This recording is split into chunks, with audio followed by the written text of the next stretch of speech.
الحمد لله وحده والصلاة والسلام على من لا نبي بعده ولا رسول بعده وهو خاتم النبيين.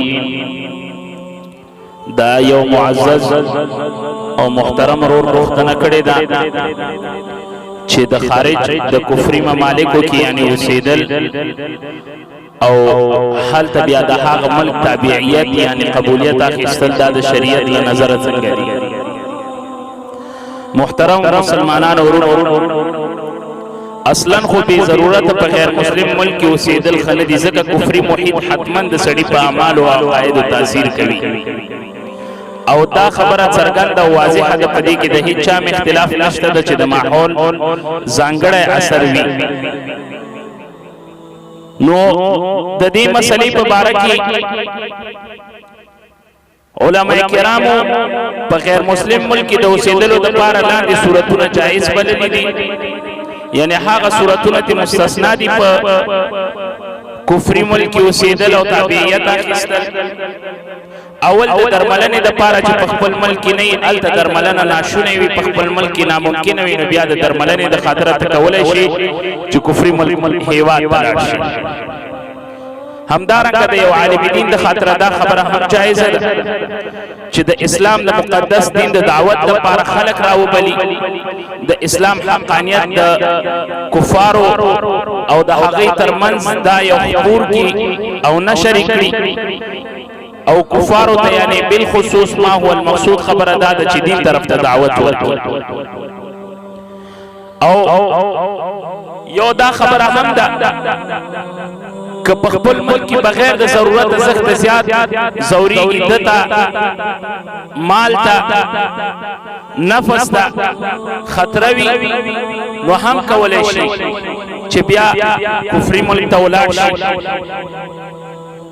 خدا په هغه صورت کې چې ستا ملک ټول کافرانو اشغال کړی وي، داسې نه چې نن سبا ډېر خلک د طالبانو او یا داسې نورو اسلامي جبهاتو نه هسې په نوم باندې تللي وي او هلته دا خبره څرګندوي چې ورور په نوم باندې ظلم روان دی، اسلام داسې دی او دا داسې ده، دا ګوره په دې باندې ګناهګارېږي چې صلیبیانو سره د خواخوږۍ په بنیاد باندې دا خبرې کوي.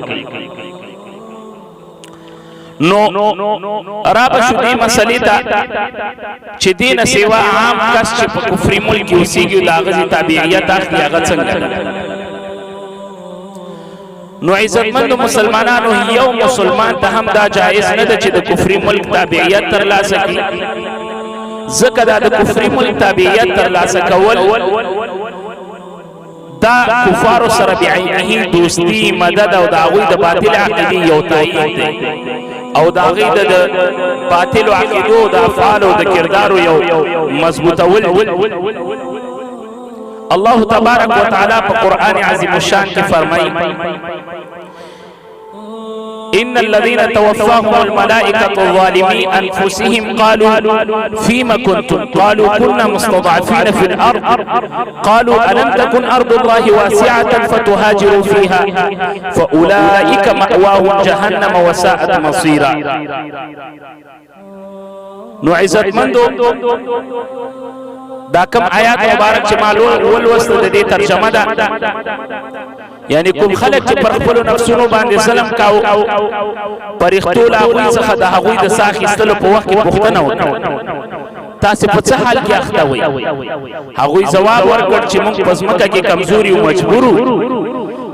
دا فرشتې بیا په جواب کې ورته وایي آیا د خدای جل شانه ځمکه کمه وه تنګه وه چې تاسو هجرت کړی وای؟ دا خلک یعنی دا هغه خلک دي چې استوګن ځای دوزخ دی، یعنی د اوسېدلو ځای دوزخ دی او هغه ډېر بد د اوسېدلو ځای دی، مګر کوم کسان چې نارینه او ښځو ماشومان چې بېوسه وي د مستضعفین نه همدغه څرګندېږي.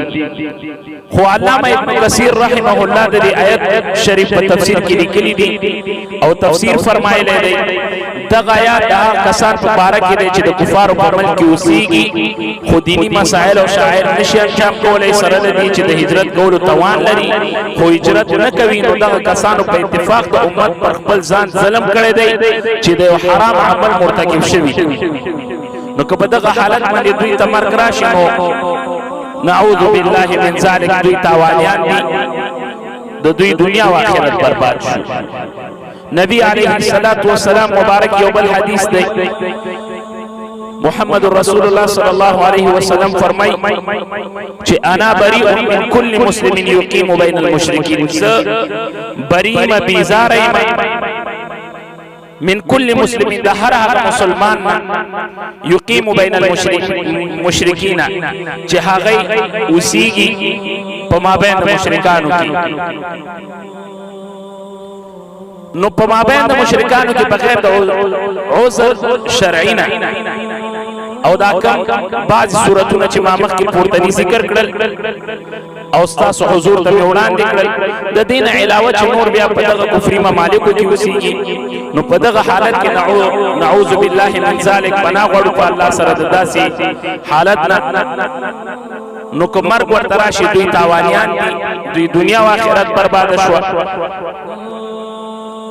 او د الله رسول صلی الله علیه وسلم حدیث هم تاسو ته ذکر کړ چې څوک اوسېږي په مابین د مشرکینو کې، نو د الله رسول صلی الله علیه وسلم وایي چې زه دې بیزار یم. نو عزیزانو دا کم خلک چې په بهر ملکونو کې اوسېږي دوی ته دا جواز نه لري.